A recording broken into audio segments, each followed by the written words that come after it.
खेत की नमी में शान से इटलाती सरसों से सरसों ने मेड़ पर खड़ी अरहर से कहा, तुम कितनी काली, बदसूरत और खुरदुरी हो। कुछ लगाती क्यों नहीं, कुछ लगाती क्यों नहीं। मल्टीनेशनल्स के इतने सारे प्रोडक्ट तो हैं। अरहर ने मुस्कुराते हुए कहा, तुम हो बहुत गोरी, सुंदर और सुकोमल, तभी तो नोची खसोटी काटी जाती हो बचपन से ही। बाल सखा गेहूं से भी नहीं चढ़ पाता तुम्हारा प्रेम परवान। उसके पहले ही तुम्हें काट कर, मार पीट कर, फिर पेर कर निकाल लिया जाता है तुम्हारा तेल, और खत्म हो जाता है तुम्हारा स्वतंत्र अस्तित्व। वैसे दली जाती हूँ मैं भी परिपक्व होने पर दलने के बाद निखर आता है मेरा रंग। दुनियादारी से पिस चुका तुम्हारा प्रेमी गेहूं आ मिलता है मुझसे, फिर हम होते हैं सबसे हिट जोड़ी। सबका पसंदीदा भोजन, सबका मुद्दा दाल रोटी, सबका मुद्दा दाल रोटी। दूसरी कविता है, किससे मुक्त होना है मुझे। मेरे भीतर एक पुरुष रहता है एक स्त्री के साथ। दोनों में से तकलीफ किसी को पहुंचे तड़पती हूं मैं ही। पुरुष हंसता रहता है, पुरुष हंसता रहता है, अक्सर स्त्री रोती रहती है। अक्सर ही उनमें मचा रहता है विवाद। जब जब कहा जाता है पुरुष विरोधी मुझको, जब जब कहा जाता है पुरुष विरोधी मुझे, उठा ठठा कर हंसता है, ठठा कर हंसता है मेरे भीतर का पुरुष, चिढ़ाता हुआ स्त्री को कि क्या सच। तिलमिला कर रह जाती है स्त्री मेरे भीतर की। स्त्री के रोने की कई वजह हैं जो पुरुष के लिए कभी भी खास नहीं होती। मसलन स्त्री को अपने ही नहीं दूसरी स्त्रियों के दुख भी सालते हैं, विशेषकर तब जब मिले हों किसी पुरुष से। तब वह चिल्लाती है इतना कि बेदम होती है, अक्सर बीमार हो जाती है। तब पुरुष संभालता है उसे, वह रोने लगती है फिर कि दुख की वजह और इलाज दोनों ही क्यों। दुख की वजह और इलाज दोनों ही क्यों है पुरुष। कभी कभी उसे अपनी इस कमजोरी पर होती है कुफ्त कि हर हाल में क्यों चाहती है पुरुष का प्यार। हर हाल में क्यों चाहती है पुरुष का प्यार, जबकि जब नाराज होता है मेरे भीतर का पुरुष तो होता है नाराज ही। तुरंत कर लेता है अलग खुद को, तब मेरे सीने में असहनीय दर्द उठता है। दिन महीने वर्ष लग जाते हैं खुद पर काबू पाने में। सोचती हूँ कब आया होगा यह पुरुष मेरे भीतर, शायद तभी जब मैं माँ के गर्भ में थी। माँ की पुत्र कामना ने ही बोया होगा इसका बीज मेरे भीतर। जब कभी यह स्त्री को परास्त कर हावी हो जाता है, मेरा आचरण पुरुष हो जाता है। मेरा आचरण परुष हो जाता है, करने लगती हूँ ऐसे कार्य जो स्त्री होती तो नहीं करती।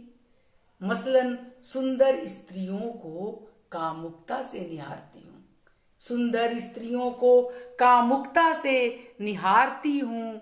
उनकी देह का कटीलापन, स्तनों का उभार लुभाता है मुझे, लुभाता है मुझे। और भी कई कई ऐसे काम जो पुरुष होती तो ही करती हूँ बेखौफ। जब भी मेरे भीतर का यह पुरुष स्त्री के साथ प्रेम से रहता है, प्रेम में पड़ जाती हूँ मैं, प्रेम में पड़ जाती हूँ मैं। बदल जाती है मेरी आवाज, बदल जाती है मेरी आवाज, रूप रंग दिनचर्या सुंदर कोमल मधुर हो जाता है मेरा व्यक्तित्व। जन्म लेती हैं प्रेम कविताएं, मनुष्य हो जाती हूँ सही मायने में। पर जब रंग दिखलाता है पुरुष, तकलीफ देने लगता है मेरे भीतर की स्त्री को, मैं बदल जाती हूँ, विमर्श की बातें करने लगती हूँ। असफल हो जाता है मेरा प्रेम भी, तब सोचती हूँ क्यों न मार डालूं अपने भीतर के इस पुरुष को, क्यों न मार डालूं अपने भीतर के इस पुरुष को। अक्सर मार भी बैठती हूँ, अक्सर मार भी बैठती हूँ, पर वह फिर जिंदा हो जाता है, पर वह फिर जिंदा हो जाता है। पता चलता है तब जब प्रेम हो जाता है मुझे फिर। पुरुष का अभिमान जब जब आहत करता है स्त्री को, वह जताना चाहती है कि कोई फर्क नहीं पड़ता उसे भी पुरुष के बिना, पर बड़ा खोखला साबित होता है उसका विश्वास। उसे हर पल पुरुष की याद सताती है, वह रोने लगती है। फिर मेरे भीतर एक पुरुष रहता है, एक स्त्री के साथ इनके प्रेम, घृणा, मान, अपमान और विमर्शों के बीच झूलती मैं अक्सर सोचती हूँ किससे मुक्त होना है मुझे, किससे मुक्त होना है मुझे, इस स्त्री से या इस पुरुष से। क्या किसी एक के बिना बच पाएगा मेरा अस्तित्व, बन पाएगा पूर्ण व्यक्तित्व? क्या किसी एक के भी बिना बच पाएगा मेरा अस्तित्व, बन पाएगा पूर्ण व्यक्तित्व? एक तीसरी कविता, शीर्षक है रंडी। ये रंडी कौन होती है, पूछा था मैंने बचपन में माँ से। माँ ने अचरज से पहले मुझे, फिर पड़ोस में हो रहे झगड़े को देखा और बताया, जो नाचने गाने का धंधा करती हैं उन्हें और हिदायत दी, और हिदायत दी। गाली है यह शब्द, गंदी गाली, मुंह से मत निकालना।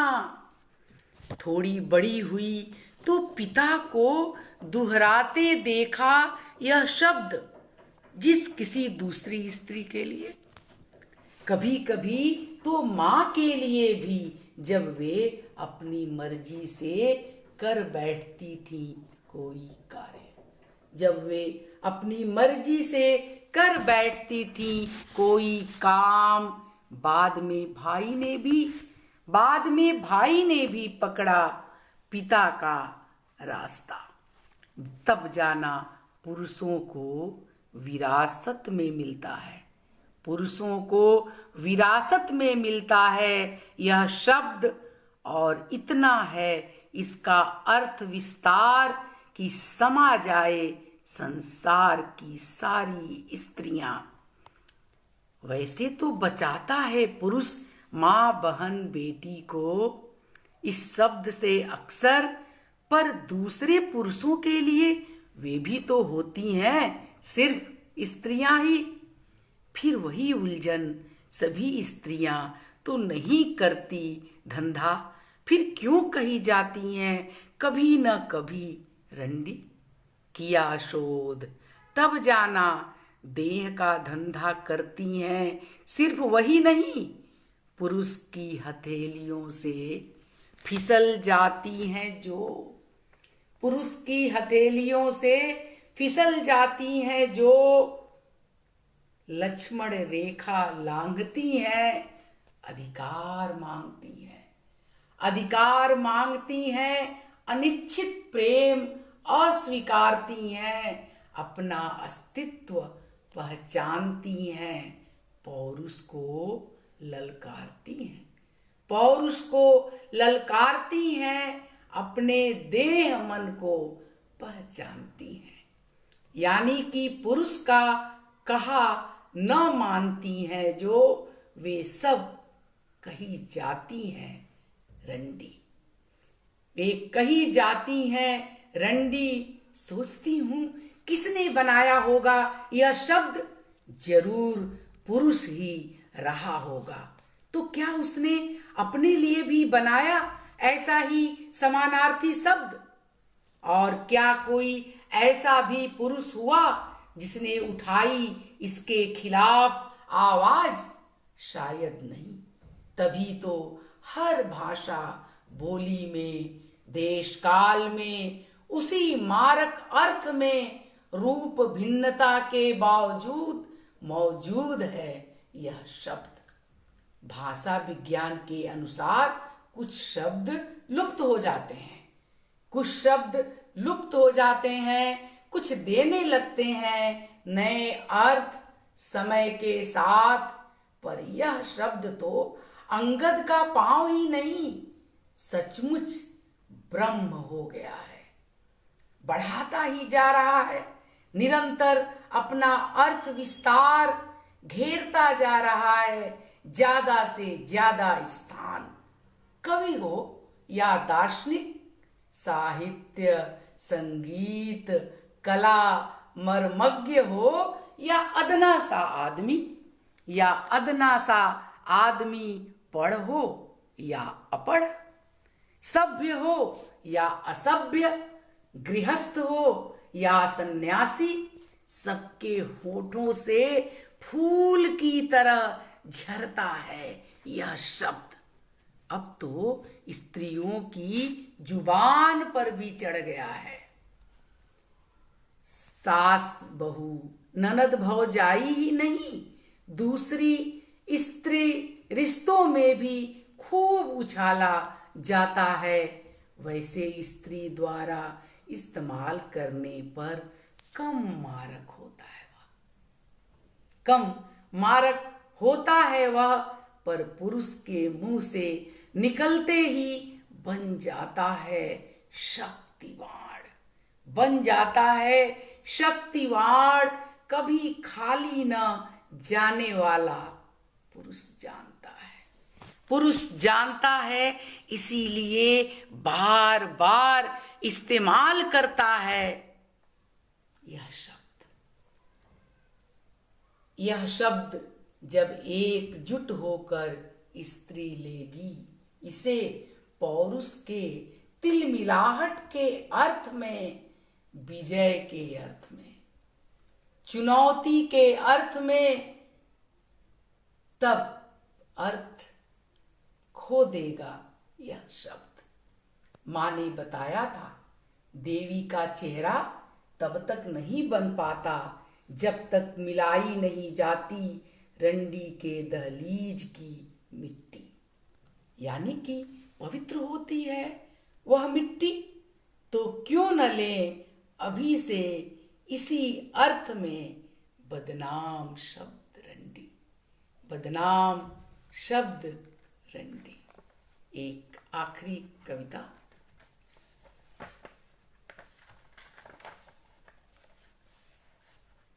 जिंदगी भर मैं ढूंढती रही सिर छुपाने की जगह।